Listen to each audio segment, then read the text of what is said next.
Madurai Africa channel நம்முடைய கிருஷ்ணன் காளிதாஸ். என்னடா திடீர்னு ஒரு பதிவு அப்படின்னு பார்க்குறீங்களா? ஏன்னா 2 வாரமாக பதிவு போடலை. கொஞ்சம் எனக்கு உடம்பு முடியலை. கீழே விழுந்து கால் கொஞ்சம் ஃப்ராக்சர்னு சொல்ல முடியாது, ரத்தக்கட்டுன்னு சொல்ல முடியாது, ஒரு ஹெமரேஜோடு சேர்ந்த ஒரு ஃப்ராக்சர் மாதிரி ஆயிடுச்சு. அதனால் என்னால் பதிவு போட முடியலை.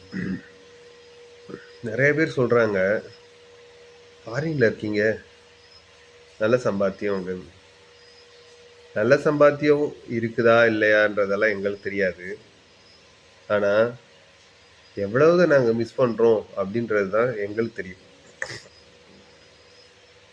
ஒரு கல்யாணம் கிடையாது, ஒரு காட்சி கிடையாது, ஒரு ஒரு நல்ல சாப்பாடு கிடையாது இந்த ஊரில். ஆனால் பிழைக்க வந்த ஊரை பழிக்கக்கூடாது. நம்மளுக்கு வாய்க்கு பிடிச்சமான சாப்பாடு கிடைக்கணும்ல. அதை விட முக்கியமானது, நம்ம வீட்டில் ஒரு திருவிழா நடக்குது, நம்ம வீட்டில் ஒரு விசேஷம் நடக்குது, அப்போ நம்ம இருக்க முடியாது. பக்கத்தில் பணத்தை அனுப்பிட்டு இருக்க வேண்டியதாக இருக்குது. அதே நேரத்தில் வெளிநாட்டில் இருக்கிறோம் எல்லாம் சொல்லிக்கிறீங்க. ஆனால் வெளிநாட்டில் எவ்வளோ வேதனை இருக்குது தெரியுமா? எத்தனை பேர் 3 வேளை சாப்பிட்ருக்காங்க? அதை கேட்டு பார்த்துருக்கீங்களா?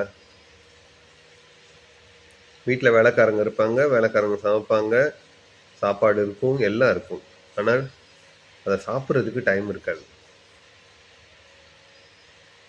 நைட்டு ஃபுல்லாக தூக்கம் வராமல் அந்த 5:30 6 மணி வரைக்கும் தூங்குவோம் பாருங்க. அந்த குட்டி தூக்கம் தூங்கும் போது அலாரம் அடிக்கும், எந்திரிடா வேலைக்கு போடான்னு.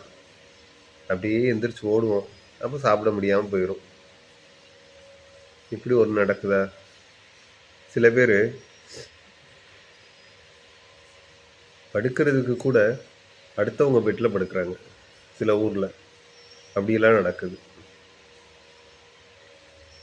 ஒருத்தவங்க படுத்துட்டு போனால் அதே பெட்டில் இவங்க வந்து படுப்பாங்க, இவங்க படுத்துட்டு போன பிறகு அவங்க வந்து படுப்பாங்க.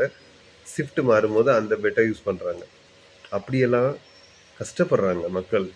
இனிமேல் யார்கிட்டையாச்சும் ஊருக்கு வந்தவங்கக்கிட்ட அடுத்து என்ன செய்ய போகிறீங்க அந்த கேள்வியே கேட்காதீங்க யாருமே. அவங்களுக்கு தெரியும் அவங்களோட லைஃப்பை என்ன பண்ணுவாங்கன்னு. எத்தனை நாள் உங்களுக்கு லீவு, எப்போ ஊருக்கு போகிறீங்க, அந்த கேள்வியும் கேட்காதீங்க. ஒவ்வொரு தடவையும் நான் வந்து 15 வருஷம் ஆச்சு. ஒவ்வொரு தடவையும் ஊருக்கு வரும்போது கண் கலங்காத நாளே கிடையாது. அது ரொம்ப கஷ்டம். அந்த அந்த வரக்கூடிய 2 நாள் எங்களுக்கு உண்மையிலே நம்ம உயிரெல்லாம் விட்டுட்டு நம்ம இங்கே வர மாதிரி இருக்கும். அவ்வளோ ஒரு ஈஸியான நாட்கள் கிடையாது அந்த நாட்கள். நீங்களாம் நினைக்கிறீங்க, ஓகே ஊர் கிளம்பிட்டாரா, சம்பாதிக்க போறாரு அப்படின்னு நினைப்பீங்க.